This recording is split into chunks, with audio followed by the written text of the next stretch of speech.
Oder so.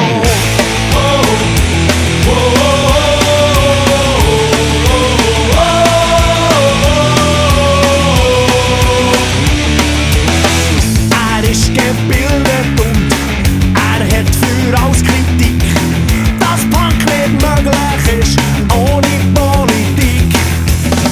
Er redet von kommerziell, wir von sensationell. Was wirklich weiss der schon, wir machen was wir wollen, so oder so.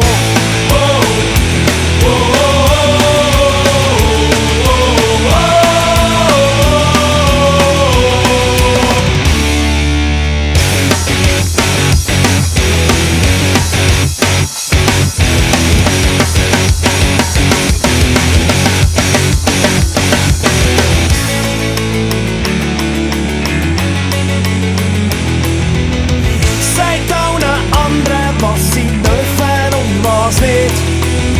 Er fühlt sich frei und ist sein eigen Störenfried. Er redet von schnellem Geld und wir von heiler Welt. Was wirklich weiss der schon, wir machen was wir wollen, so oder so.